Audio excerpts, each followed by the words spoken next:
All right, so welcome to the webinar on selling traditional media to haters. My name is Ryan Dohrn and thrilled to be here with you today. My company is 360 Ad Sales, and I sell media every day, just like almost all of you that are on the line.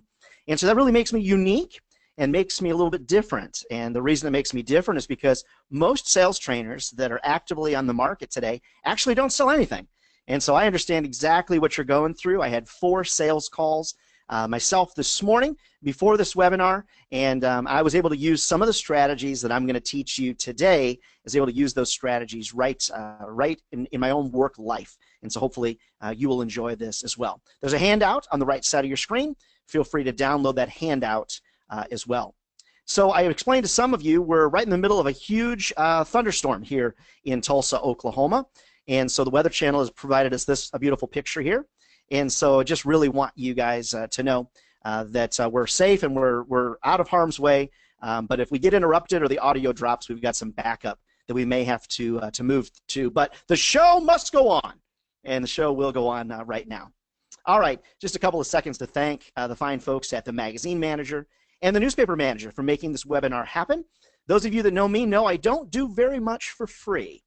So if it wasn't for the Magazine Manager and the Newspaper Manager, you'd be paying money to be here today.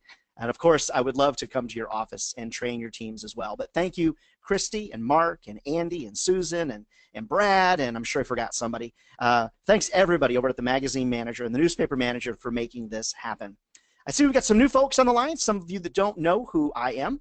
So my name is Ryan Dohrn. My company is Brainswell Media.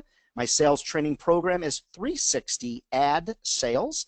I wrote the book called Selling Backwards. It's all about selling more ads to digitally dazed advertisers. You can find that on Amazon. I'm also the publisher. I'm an active publisher as well of the Sales Training World website. To date, I've worked with over 400 magazine and newspaper titles, B2B and consumer magazines. I've trained just over 5,000 salespeople in 7 different countries, spent a lot of time with magazines, and spend a ton of time with newspapers as well. I'm a big fan of traditional media, and people are hating on it every day. A bunch of haters out there. So how do we sell to them? That's what we're going to talk about today. Some of you already asked, where do you find more information? Where do you find a copy of this webinar when we're done? Head over to 360adsales.com. Where the yellow arrow is pointed is where you can listen to the podcast that I produce each month.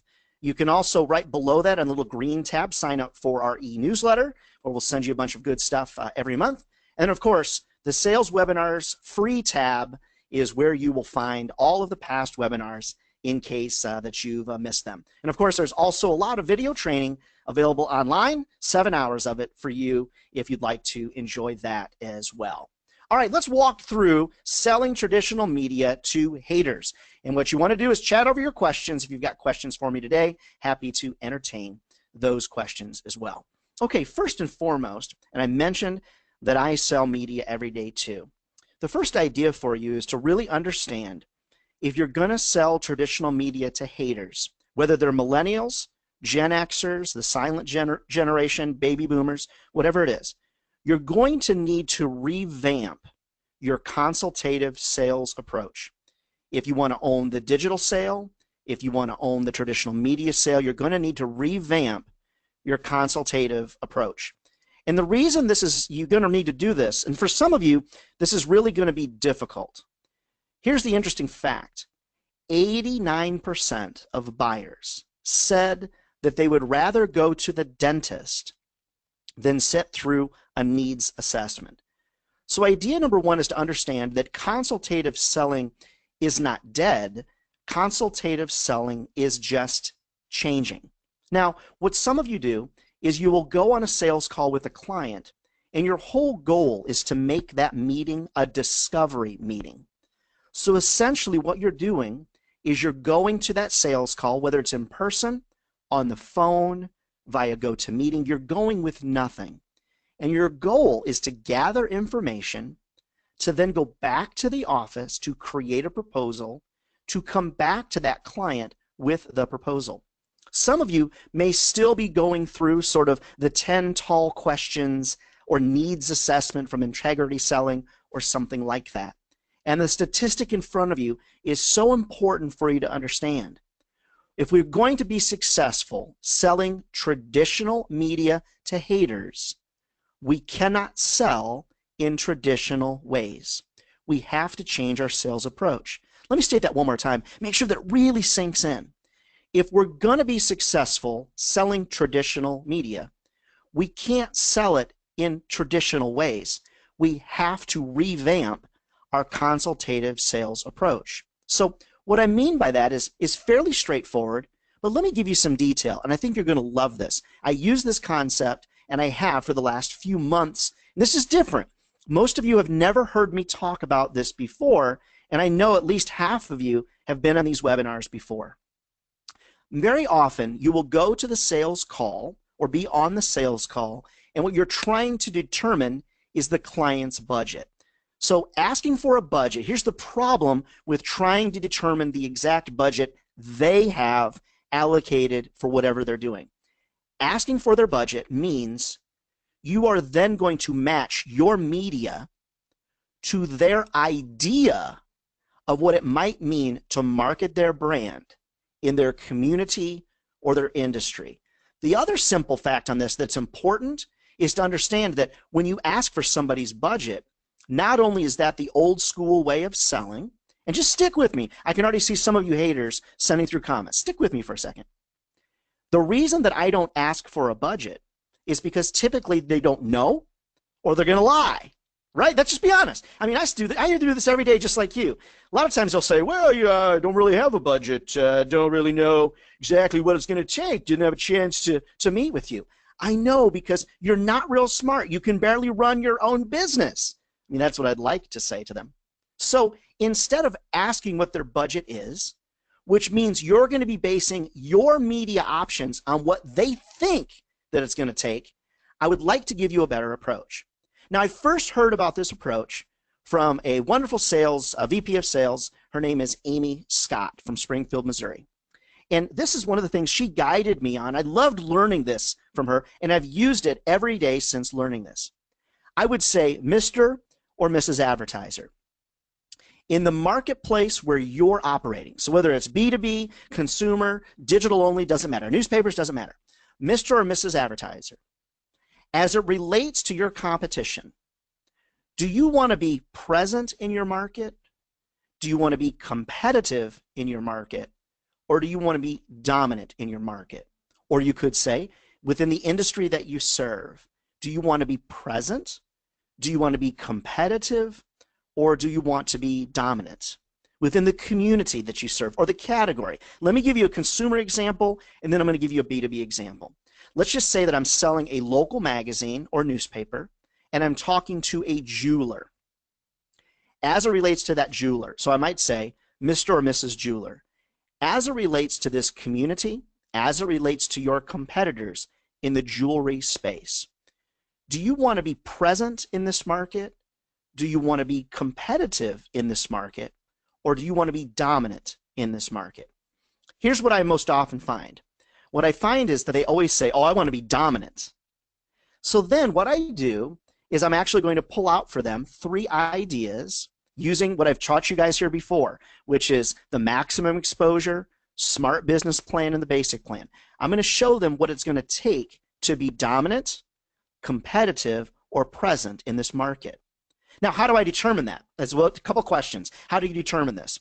The way that I determine this, we've got a lot of questions, guys. We'll get to them to the best of our ability. How I determine this is what it would typically take for someone within that category to be dominant in the market, meaning what they might buy from us in magazines or newspapers, what they might also buy in terms of television, cable, radio, webinars, events, whatever the circumstance is. I would actually observe in the marketplace or the industry, if you're in B2B, what does it take for an advertiser to be present, competitive, or dominant? Here's what you're going to find, Mr. or Mrs. Jeweler. Here's what you're going to find.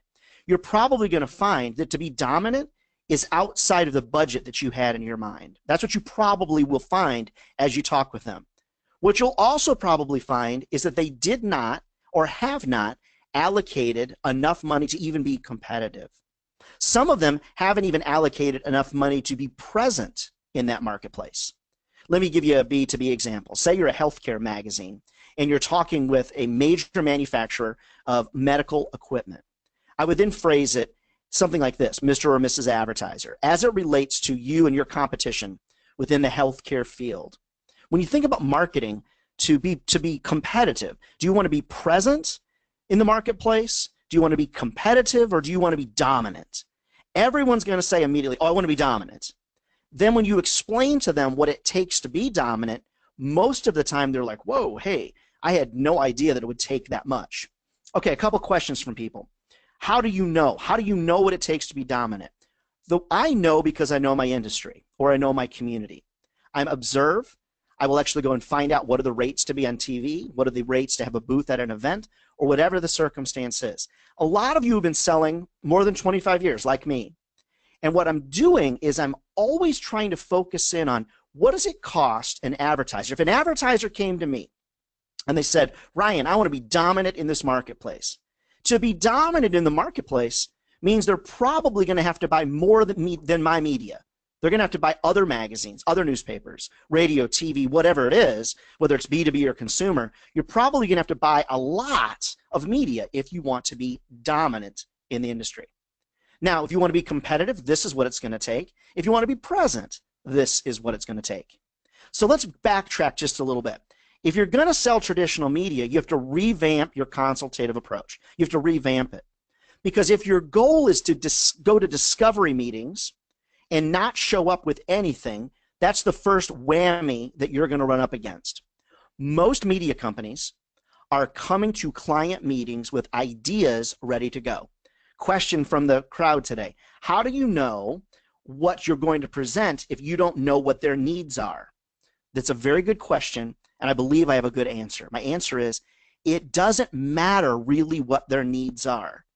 It matters if their brain understands this is what it's going to take to be competitive. Now, they might say, I want social. They might say that I want to tattoo my logo on the rear end of a camel. I mean, I don't know exactly what they're going to say, but I do know what it takes, based on my years in the industry, of what it's going to take to be present, what it's going to take to be competitive, or what it's going to take to be dominant. What they want to do, the specifics of what they want to do, we will weave that into the program that we would put together. So what does a dominant program look like? Every magazine is different. Good question. What does a dominant program look like? It might be 12 ads with you. Maybe. Maybe not. It might be 6 ads with you, an event sponsorship, 3 newsletters, and 15 banner ads. Every industry, magazine, newspaper, and community is uniquely different. I just want you to understand, when I'm selling media today in a non-traditional way, rather than doing what everybody else does and ask, what's your budget? Because the budget is either going to be low or it's not going to exist. Instead, I want to come to them with an idea of what it's going to take to be present, what it's going to take to be competitive, or what it's going to take to be dominant in the marketplace. And that's really revamping my consultative approach. And I think that's very, very important. Okay, very, very important.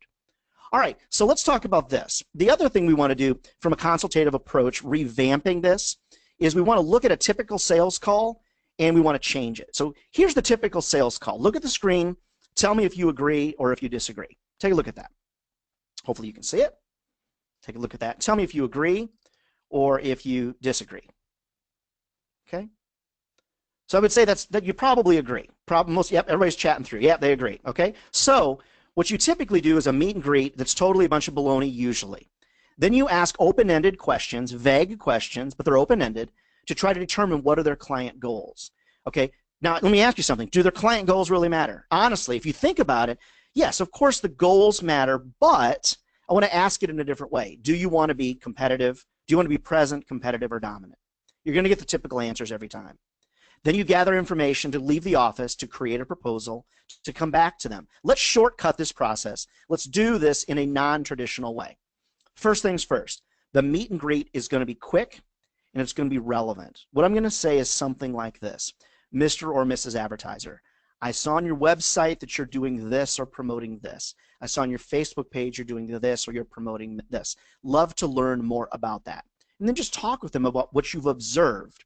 What you're proving to them is that you're exceedingly relevant. Rather than walking into somebody's office and seeing a set of golf clubs and go, oh, you into golf? No, my decorator just thought it would make me look more athletic. That kind of stuff is just baloney. It's old school. You don't want to do that. If you're on the phone saying, oh, so it looks like the weather's great there today. Okay, great. Thanks for wasting my time. What do you got? What do you got for me? So I want the meet and greet to be a lot more relevant. So let's start again. Hey, John, great to see you today, or great to spend some time with you. I mentioned on the phone 20 minutes.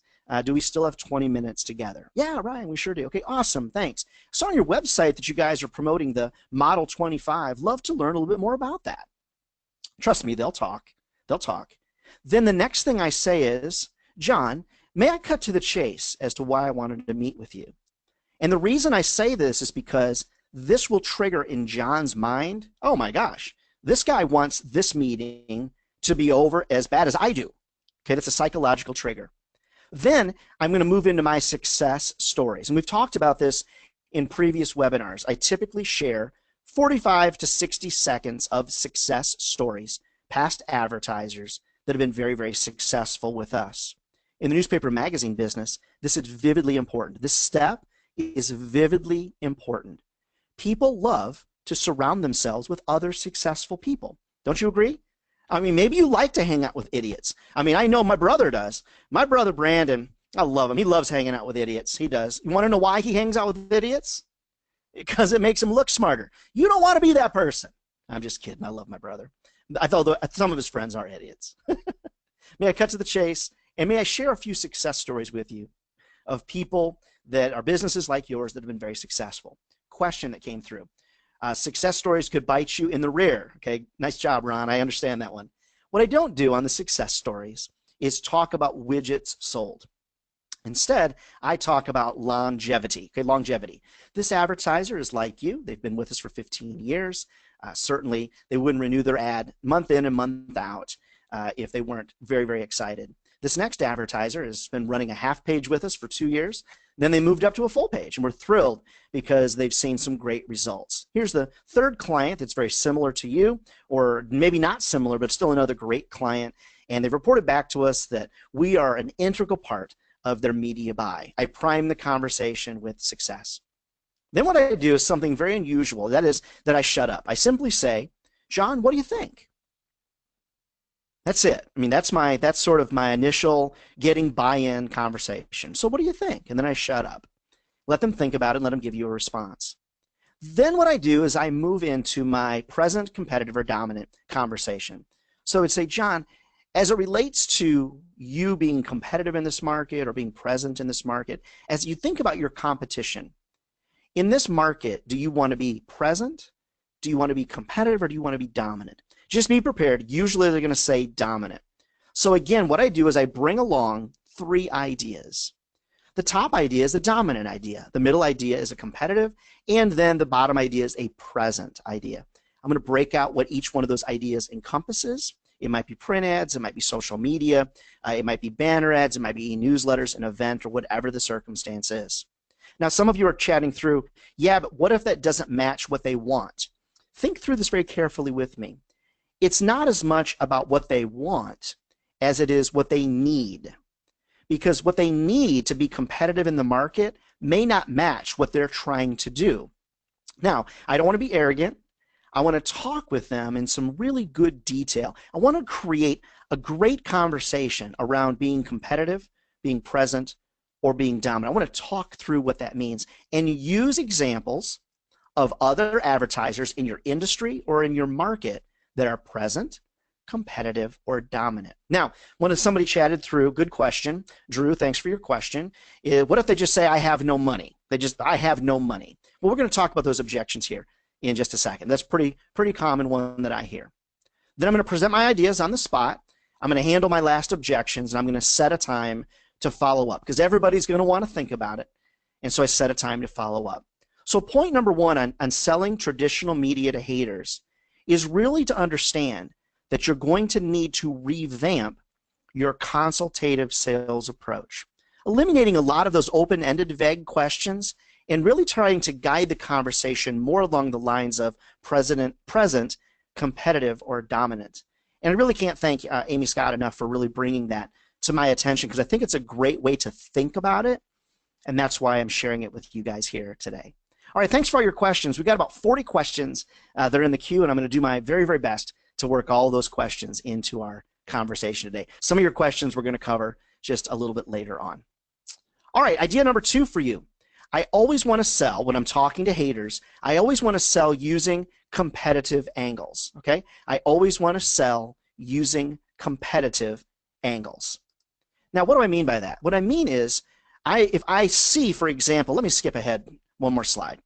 If you'll notice here in the middle, what I have is I notice that there's an advertiser running in another publication or another newspaper. Now, what my publisher wants me to do, no offense to all you publishers out there, okay, love y'all. You pay the bills, so we'll show you much love and respect that you deserve, right? I see that an advertiser is running in another publication, or my publisher sees an advertiser running in another publication. They come walking through the door and they say, Ryan, I noticed that Acme is running really aggressively right now, and they're running here in this publication. This is where they're running. And what I'd like to say to them is, okay, I know, so leave me alone. Actually, what I want to say, though, to them, when you think about this, is this. Acme is actually not the best person to call on. Instead, I want to call on one of Acme's competitors. Why? The reason is because Acme, as we showed in this example, Acme is already running with my competition. So what that means is they've already been asked to prom. They've already said yes. Typically, when you ask the same lovely young lady or young man to prom, and they have already said yes to somebody else, typically they're going to say no to you. So I just feel like they're not the best person to ask. So instead of calling on Acme right away, what I do is I try to identify, who does Acme not love? Let's just say, as an example, they don't love the Roadrunner, just as an example. So I see an advertiser in another publication, another newspaper or whatever. Rather than calling on them, I want to determine who are 1, 2, 3 of their competitors, meaning not the publication's competitors, who are competitors to this advertiser. Then I want to begin to contact each one of them. And the reason I want to do that is because I'm going to use the fact that their competitor is running in another publication and they can run with us. The simple fact is their competitor is not running with us. And so because of that, I'm able to give them maybe some exclusivity. Maybe I'm able to give them preferred placement, any of those type of things. Now, one of the questions that just has been popped across to me is, okay, well, do you use this within your own publication? Meaning, do you call on advertisers? For example, if Acme is running in your magazine, do you then call on Roadrunner and say, hey, Acme's in here, you better get in here? I don't know that that's the best approach. I think that would probably bite you in the rear. So you want to be kind of careful about that. A better example would be that the person in the middle is Acme, and I know that Roadrunner is not running. I would call on Roadrunner and I would say, Mr. Roadrunner, you may have noticed that Acme is marketing very aggressively in our market. However, they're not running with us. And I'd like to share with you a unique opportunity that would get you in front of our readers, our audience, whatever you want to say. And you're coming to them with a competitive advantage. Always sell using competitive angles or intelligence. Now, some of you have access to IMS. Some of you have access to Media Radar, tools like that. Some of you have access to Redex research and things like that.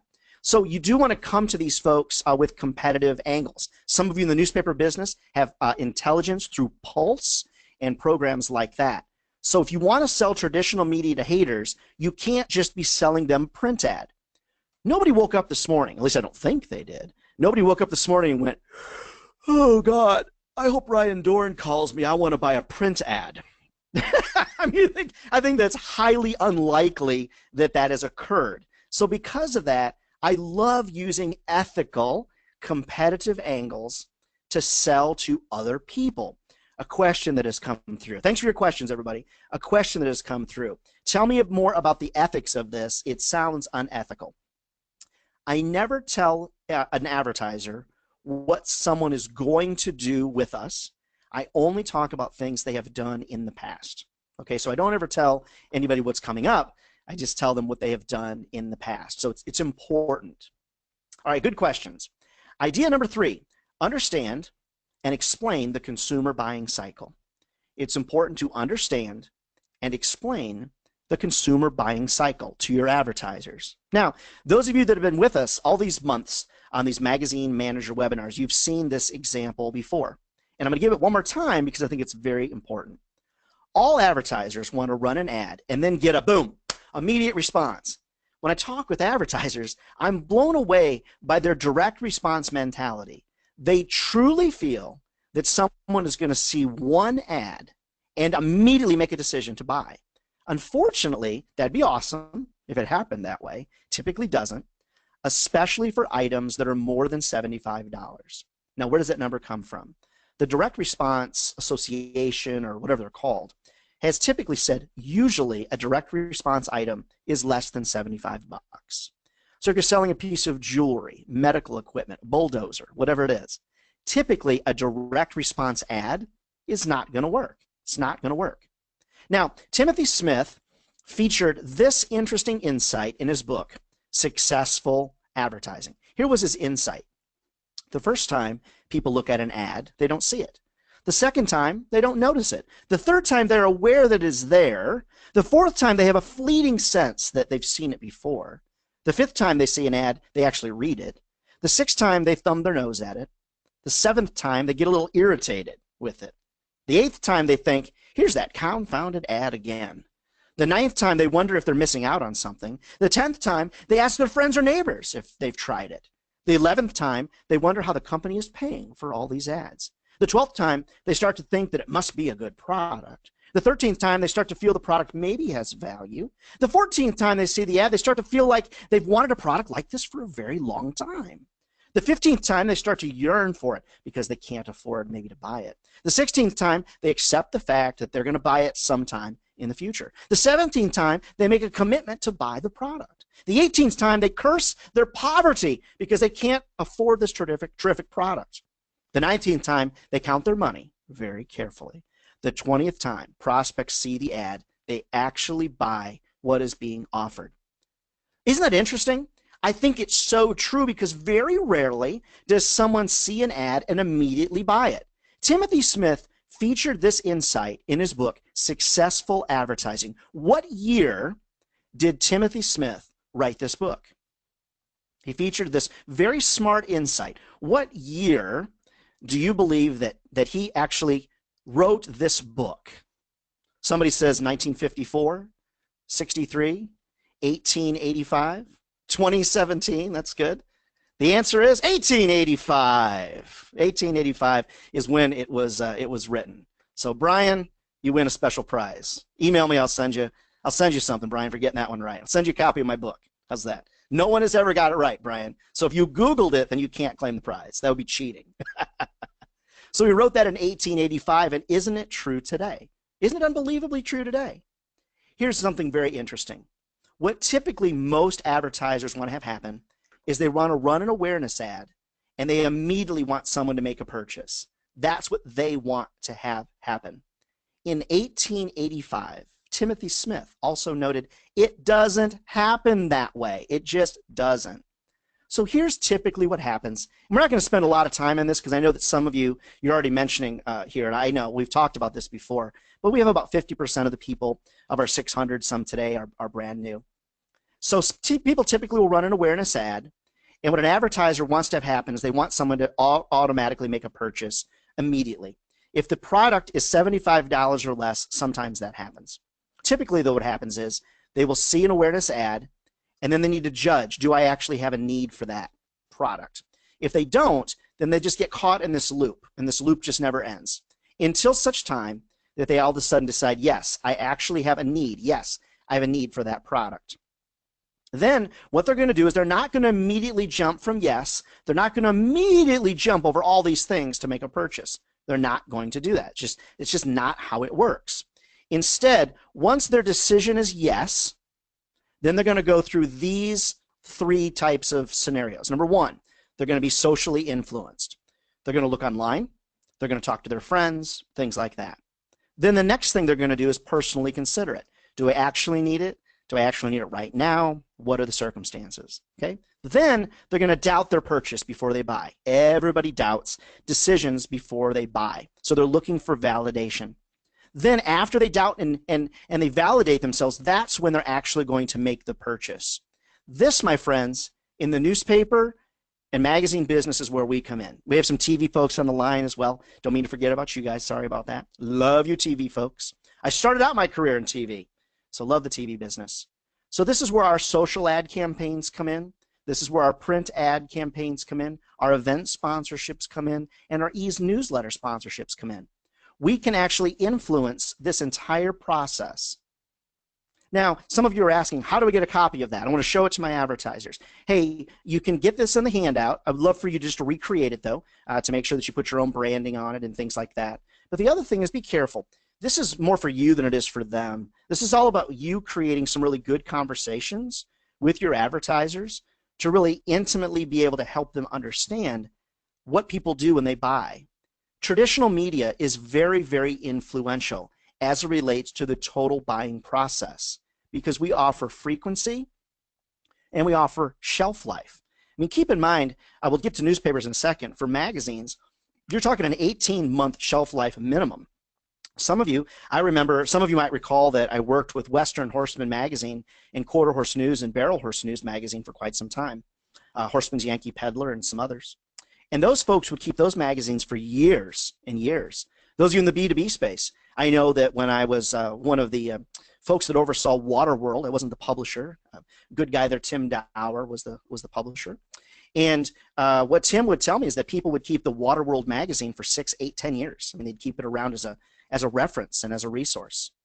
So we want to just help our advertisers walk through and understand the consumer buying cycle, okay, the consumer buying cycle, because then I think it's going to prepare us for number 4, and that is be prepared for the 6 most common media sales objections. Be prepared for the 6 most common media sales objections. Let's walk through these together. We covered some of them before, but let's add some new spins to this. Objection number 1. Word of mouth is my best marketing vehicle. Many people in the last 90 days have heard that at least once. Okay, some of you are saying every day, every day. Word of mouth is my best marketing vehicle. My response to that is very simple. The problem with word of mouth is that you lose control of your marketing message. Mr. or Mrs. Advertiser, what you are doing is relying on untrained people to carry your marketing message to the masses. And that, my friend, can be very dangerous, or however you want to say it. The other thing is this. Word of mouth is really slow. Word of mouth is very, very slow. The other piece is when things go bad for you, Mr. or Mrs. Advertiser, when things go bad for you, what are you doing in the marketplace to balance that out? Might I give you the latest example of distress in marketing? United Airlines. So what have they been doing in the marketplace before this occurred to balance out how people feel about them? The answer is basically nothing. Give me the name of an airline that spends quite a bit of money on branding themselves as having a heart and caring about their passengers. I will give you an example of Southwest Airlines. Now, I don't think that Southwest is probably going to drag somebody off the plane, probably, but if they had done that, it is likely it would have taken them less money to recover because people feel so much better about them than they do about United as just as an example. You know, some experts estimate it's going to take as much as $15 million in positive publicity to offset the damage that was done by pulling one passenger off of that airline. So I want you to understand it's just so important that word of mouth is slow and you lose control of your marketing message. Second most common objection, I'm moving my ad dollars to social media. Second most common, I'm moving my ad dollars to digital or to social media. So my response, cool. So what are your plans? Because I want to ask them this question. How much time per week do you plan to spend managing your social media? How much time per week do you plan to spend managing your social media? And the reason this is important is because of what Inc.com has reported. Inc.com reports that successful marketers are going to spend 15 to 20 hours per week managing their social media. Do you, Mr. or Mrs. Advertiser, do you have 15 to 20 hours per week? A common response is this: I'm going to hire someone to do that. When you hire someone to do it, you're talking about anywhere from $700 to $2,000 before they even create a post for you. Doesn't even count the fact that social media is not cheap anymore. Doesn't even count that. Because social media marketing used to be cheap, and it used to be uncrowded. Now, to be competitive, it's actually pretty darn expensive. Some of you have seen this chart before. Let me share it with you one more time. In the year 2013, it costs about 0.92 cents for one click on most marketing networks, Facebook, Google AdWords, etc. Look at what it's costing in 2016, $2.14 a click. That is not cheap. Now, some marketers think it's cheap. But let's jump to the bottom of this chart. You can print this out and study it more later. Let's jump to the cost per conversion down here at the bottom. In 2013, the cost to convert one clicker to a customer was approximately $10.50 on national average. Now, in the year 2016, it's costing as much as $33 per click. All right, this is coming from the Nielsen company, by the way, costing you $33 per click to convert one customer. So that cost has jumped, what is that, 200 some odd percent in the last 4 years. $33 to convert one customer, that's pretty darn expensive. I remember when social media used to be quite cheap. That source on that is Nielsen, somebody asked. It used to be cheap. Also, keep in mind, the social media landscape is very, very crowded. Also, you got to think about this. When people are on their phone scrolling by, experts tell us they're scrolling by at 87 miles an hour. That's sort of like a billboard. I mean, that's pretty darn fast, if you ask me. Pretty darn fast. So keep in mind, social media used to be cheap. Quite honestly, it's not cheap anymore. How about this one? You want to be prepared for, I have no ad budget, or my budget is spent for the year. Pretty common. I hear this on a regular basis. Now, there's two paths for this.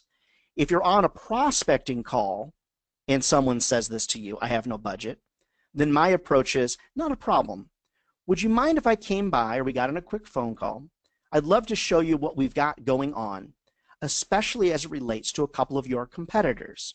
Now, it doesn't mean you're going to tell them what their competition is doing per se in your magazine, but you might want to tell them what their competition is doing in the total marketplace. Do a little research, whether you're using Magazine Radar, or you're using IMS, or whatever the intelligence is that you might be using, Baxter or whatever, or make an observation of the market.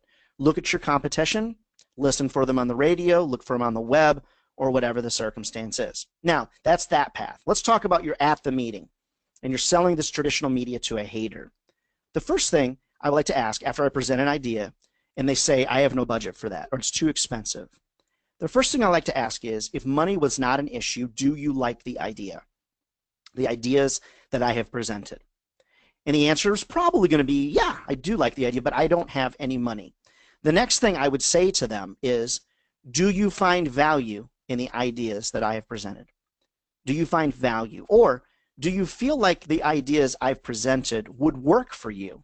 If you had the money, do you feel like these would work for you? Now, usually you're going to get a yes to each of these answers. I want to try to get people to say yes as often as possible. I'm not tricking them. I'm trying to help them understand, do you see value? Do you see value in the ideas that I have presented? Do you feel like these ideas would actually work for you and bring in new business? These 2 and 3 questions will actually help you guide a better conversation. Also, keep in mind, we've already talked about being present, or being competitive, or being dominant in the marketplace. So we've helped them already wrestle with the idea that maybe they've not allocated or budgeted enough money to make this happen. Okay, now a question has come through, and we've got a lot of questions, guys, so we'll do our best to get to all of them. If not now, we'll do that at the end of the webinar. So thanks for all your questions. We've got about 65 questions in the queue. What if they just insist they have absolutely no money? Good question. I would try to get them on some type of program. Sometimes, though, I have to just admit that maybe they're not a good fit for us. Maybe they just don't have the funds to market with us, whether we're a magazine, newspaper, website, TV, or whatever. Maybe they're just not a good fit for us. I have walked away from ad deals. Don't throw anything at me, publishers or general managers out there. I believe that it shows far more integrity to walk away from somebody that's not a good fit than to take their ad, run it a couple of times, they get no results. You know they're going to be mad at you. They're going to tell a lot of people that your advertising medium doesn't work. I would rather walk away until they had more money. Last night I was working with a team in Australia, online, obviously, and one of the things that they said was very interesting. After having this exact conversation with an advertiser, the advertiser said, okay, here's what I'm going to do. I am going to wait 3 months until I have enough money to actually be competitive, and then we're going to run with you. Thank you for this conversation. So I know that the conversation absolutely works. Common objection number 5, your competitors offer me so much for free. Why not you? Why don't you offer me something for free? My response to this is actually fairly simple. I simply ask, what do you offer for free to your customers? I don't think it's an arrogant response. Somebody just typed through, that's really arrogant.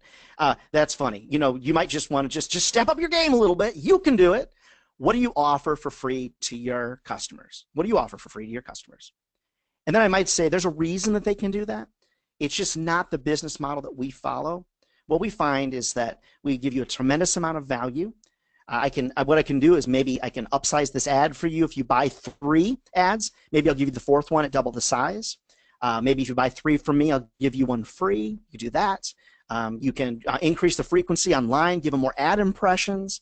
What I don't do, though, is offer people digital for free if they buy the print ad. I definitely don't do that. Instead, I might offer them more impressions as it relates to that. But I like this question. What do you offer for free to your customers? You know, some of you are not prepared to radically change your sales game. You're just looking for some tips and tricks, and that's okay. If you're looking to radically change your sales game, I'm your guy. I'm the guy for you. Objection number 6. How about this one? Can you write an article about us or about me or about us? How many people get that one? I hear that one all of the time. My response is, heck no. No. My response is this. It is so great to hear that you value our printed product. I love that. You value it so much you want to be a part of what we're offering to our readers. That is awesome. Absolutely awesome. So thank you for valuing our print product. However, our readers have come to expect a high level of integrity from us. They would see right through us doing that. As a matter of fact, that might actually make you look bad. So we've got several sponsored content options for you. And this is where you lead them into a sponsored content conversation. Now, I know a lot of you, I'm seeing it come through in the questions. A lot of you, what you're saying is, yeah, they just want PR for free. They want us to put PR in the magazine, newspaper, or website for free. Here's my encouragement to all the leaders that are watching the webinar today. General managers, owners, sales managers. We all need to get together. We all need to have a little kumbaya moment. And we all need to say, we're not going to do this anymore. If it's news, report it. But if it's a PR based on product releases, we have options for you. We have several sponsored content options for you. Someone just asked, what are the sponsored content options? Maybe, I don't think we've done a webinar on sponsored content. Maybe that's something we should do next time. So you bet. We've got several sponsored content options for you. Someone just asked, what is kumbaya? Oh my goodness gracious. Okay, kumbaya. You sing that around a campfire. Okay, kumbaya, my lord, kumbaya. You don't know who that is? All right, I'll get my guitar out later when we're done with the webinar. That's a kumbaya moment. Get together around a campfire, hold hands, and all publishers need to say, hey, we're not going to do that anymore, but we do have some sponsored content options for you. All right, let's take a coffee break for a brief second. Coffee break sponsored by the magazine manager and the newspaper manager. Somebody just asked across, what's in your coffee cup? That would be coffee, my friends. A little too early for whiskey. All right. Thank you so much, magazine manager and the newspaper manager, for putting on this webinar today. We all appreciate it. You folks that are watching today, be sure to reach out to those folks and let them know how much you appreciate it. All right, idea number 5. Thanks for your questions, everybody. We'll get to them. Idea number 5, truly and deeply understand your competition. If you want to be effective selling to haters of traditional media, you need to truly and deeply understand your competition. Let's talk about consumer and local for a second, and then we'll talk about B2B. In the consumer space, just as recently as last week, was working with a newspaper group in Tucson. And I said, okay, in the room, tell me, what is the cost of a 30-second commercial on your local country western station during afternoon drive? One of the reps said, "What is afternoon drive?" I said, "Okay, let's pause. Not only should you know what afternoon drive is, you should know what it costs to advertise during afternoon drive. How do you find that out? You ask. Ask your clients, ask the radio station. You think that they won't tell you, they will. What I do is I simply call a local radio or TV station and say, hey, putting together a media buy for one of my clients. Love to find out in general, what does it cost to advertise?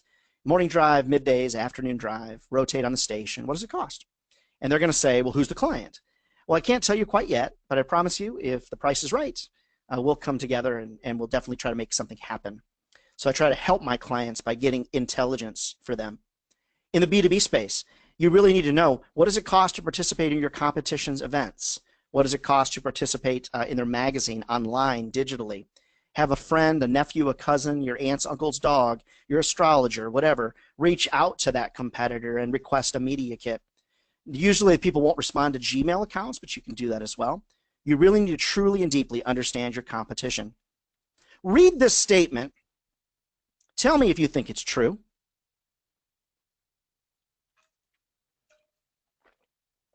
Lots of people chatting through. True, true, true. If you know the enemy and you know yourself, you need not fear the results of 100 battles. And this was written a very, very long time ago. I'm sure it was the 700s or something like that. What I find is that most media sales reps working their rears off to sell traditional media don't actually know what it costs to advertise in their competition. So because of this, you don't know your enemy inside and out. And so because of that, you cannot be prepared for battle. So for me, I know the costs of running with all of my competitors. I know those costs in vivid detail, and I'm able to reduce, raise, or adjust my pricing to make sure that I'm competitive with everybody else in the market space. If you want to be a believer in traditional media and you want to be a seller of traditional media, you need to know what all the other marketing options in that landscape actually cost. So you need to know, what are the audience profiles of your competition? Okay, what are the audience profiles? You need to know, what is their cyber versus their fiber audience. You need to know, what are their rates? You need to know what's good, what's bad, what's different. It's so important for all of us to recognize we need to know these things about our competition. Imagine, if you will, a carpenter shows up to your house and they don't have any tools. They're just going to build your house with their bare hands. Would it work? Yeah, absolutely. I use that example, though, because I feel like a lot of traditional media sales reps show up completely unprepared for sales calls and completely unprepared to do your job. And I think it's very, very important for you to understand you need to know your competition inside and out. All right, selling to haters. Idea number 6, selling traditional media to haters. Branding via print, traditional media, drives digital response rates. Branding via print drives digital response rates. Now, when I say traditional media, I'm mostly talking about magazines and newspapers, but radio and TV also would be considered traditional media as well. I would say 95% of those of you that are on this webinar today are in the magazine or newspaper business. And those of you that are in TV and radio, I think you're translating this information. I know, I trust you, you're smart like that. Branding via print drives digital response rates. Let's talk about that for a second. What do you mean, Ryan? What do you mean? What I do is I preach the familiar factor. I preach the familiar factor. What's the familiar factor? The familiar factor is based upon stranger danger. You ask, what is stranger danger? Let me explain. Maybe you're the same person that didn't know what kumbaya was. That's okay. It's all right. You stick around, stay close. We've got great stuff coming up for you, okay? Stranger danger is something you should have been taught since birth by your grandmother, grandfather, mom, dad, somebody, guardian, whatever the circumstance is. Don't talk to strangers. So when you enter a party, a cocktail party, do you look around and look for friends, or do you look around and look for people that you don't know? Now, I'm weird. I look for people I don't know because my friends are not going to make me money, typically. I'll say hi to them, but I want to meet new people. That's just who I am. That's the familiar factor. The familiar factor is most people walk in and will always go directly to their friends. So here's what's really interesting about this. Nielsen reports that 60% of global consumers with internet access prefer to buy new products from a familiar brand. 60% of global consumers with internet access prefer to buy new products from a familiar brand. To further accentuate that point, magazine.org reports that magazine readers are number one as it relates to driving searches online. Magazine readers are number one as it relates to driving searches online, which means magazine and newspaper readers as well, I believe, are the same way. You see things in print, and that actually causes you to go online to search for more. Also, if we think about the familiar factor, that is, when someone sees your ad in traditional media day in and day out, what that means is when they see your ads online, social media, banner ads, whatever it is, they're going to be more likely to click on brands they are familiar with. My friends, it's just human nature. Stranger danger is real. You engage with products that you are familiar with. That is what people by nature do. It's been ingrained in us since birth. Don't talk to strangers. Stay away from strangers. Get away from the edge of that cliff, or whatever the circumstance is. That's why the familiar factor is so unbelievably important. Okay, the familiar factor is so unbelievably important. I want to preach it. So again, let's go back to the point. The point is branding via print drives digital response rates because of the familiar factor. It's important for you to talk to advertisers about this. I think some of you are recognizing, based upon your comments and your questions, you're recognizing that you may need to change radically your sales approach. If you're looking for entertainment, you're going to get a little bit of that today, but some of you need to radically change your sales approach. Some of you that have been selling for a very long time, you might be coming across as being old school. I know that I struggle with that sometimes. Being old school, I kind of like the old school thing. I'm kind of a traditional guy. But for me, I've realized I need to radically transform my sales game. I need to do a Tony Robbins radical transformation of my sales life if I want to be successful. All right, how about idea number 7? It's our last idea for the day. And then we'll try to go through and answer some of these questions that were about other stuff. Number 7, going direct to consumers is intrusive. Going direct to consumers is intrusive. What's interesting, especially in the B2B business, B2B advertisers are trying to cut us out. Okay, they're trying to cut us out. Isn't that true, Melissa? They're trying to cut us out. Melissa knows who she is. She's laughing right now. Going to direct, they're trying to cut us out. Because what they're trying to do is run lead gen campaigns with us so that they can get all this information from us, email addresses, etc. Eventually they won't need us. Eventually they're not going to need us anymore. Same thing in the consumer space. I'm seeing now more and more consumer advertisers wanting to collect leads, email addresses, first name, last name, city, state, zip. Because what they want to do is they want to gather that data so they don't need us anymore. Because they want to go direct to the customer. They want to eliminate media. They want to go direct to the customer. Here's the interesting thing. That's called intrusive or intrusion-based advertising. And that's why this is so true. Look at this. Less than 57% of consumers trust email that they signed up for. They signed up for the email, and less than 57% trust emails they signed up for. What? Really? Isn't that very, very interesting? Very interesting.